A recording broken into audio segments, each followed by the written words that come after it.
செம்பரம்பாக்கம் ஏரியிலிருந்து இன்று மாலை நீர் திறக்கப்படும் என்று அறிவிப்பு வெளியாகியிருக்கிறது. பருவமழை தீவிரமடைந்து கனமழை பெய்து வரக்கூடிய இந்த நிலையில செம்பரம்பாக்கம் ஏரியிலிருந்து இன்று மாலை 4 மணிக்கு நீர் திறக்க வாய்ப்புகள் இருப்பதாக அறிகிறோம். விவரங்களோடு செய்தியாளர் சதீஷ் இணைந்திருக்கிறார். சதீஷ் வணக்கம். தற்பொழுது செம்பரம்பாக்கம் ஏரியினுடைய நீர்மட்டம் என்னவாக இருக்கிறது? மேலும் இந்த அறிவிப்பு தொடர்பான தகவல்களையும் பகிர்ந்துக்கோங்க. தொடர்ந்து பெய்து வரும் கனமழை காரணமாக முக்கிய நீர்நிலைகள் நிரம்பி வருகிறது. தொடர்ந்து சென்னைக்கு குடிநீர் ஆதாரமாக விளங்கக்கூடிய செம்பரம்பாக்கம் ஏரிக்கு தொடர்ந்து நீர்வரத்தானது அதிகரித்த வண்ணம் உள்ளது.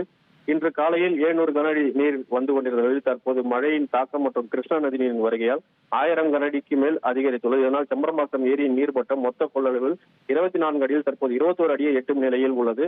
இதன் காரணமாக அணையின் பாதுகாப்பு மற்றும் தொடர்ந்து மழை இருக்கும் காரணத்தால் செம்பரம்பாக்கம் ஏரிக்கு நீர் ஆதாரமாக இருக்கக்கூடிய பல்வேறு ஏரிகளில் நீர் நிரம்பினால் ஏரிக்கு நீரானது அதிக அளவில் வரக்கூடும் என்பதால் அதன் முன்னெச்சரிக்கை நடவடிக்கையாக இன்று மாலை 4 மணிக்கு முதற்கட்டமாக சுமார் 100 கனஅடி உபரிநீர் திறந்துவிட முடிவு செய்யப்பட்டுள்ள. இதற்கான அறிவிப்பை காஞ்சிபுரம் மாவட்ட ஆட்சித்தலைவர் கலைச்செல்வி மோகன் அறிவித்துள்ளார்.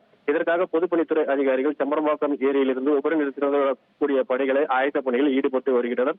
மேலும் செம்பரம்பாக்கம் ஏரியில் பல்வேறு பணிகள் நடந்து வந்த நிலையில் அதன் காரணமாகவும் தற்போது ஏரிக்கு நீர் வரத்து அதிகரித்துள்ளது. தொடர்ந்து மழையின் தாக்கம் அதிகமாக இருக்கும் என சென்னை வானிலை ஆய்வு மையம் அறிவித்ததன் காரணமாக இன்று முதற்கட்டமாக 100 கனஅடி நீர் வெளியேற்றப்பட உள்ளது. இதற்காக அந்த ஏரியை சுற்றியுள்ள திருமுடிவாக்கம், வழுதலம்பேடு, சிறுகளத்தூர் உள்ளிட்ட 10க்கும் மேற்பட்ட கிராமங்களுக்கு வெள்ள அபாய எச்சரிக்கையானது முதற்கட்ட வெள்ள அபாய எச்சரிக்கையானது விடப்பட்டுள்ளது. தொடர்ந்து 4 மணிக்கு செம்பரம்பாக்கம் ஏரியிலிருந்து முதற்கட்டமாக 100 கனஅடி உபரிநீர் திறந்து விடப்படும். மேலும் நீரின் வரத்தை பொறுத்து உபரிநீர் திறக்கப்படுவது அதிகரிக்கப்படும் என தகவல் வெளியாகியுள்ளது.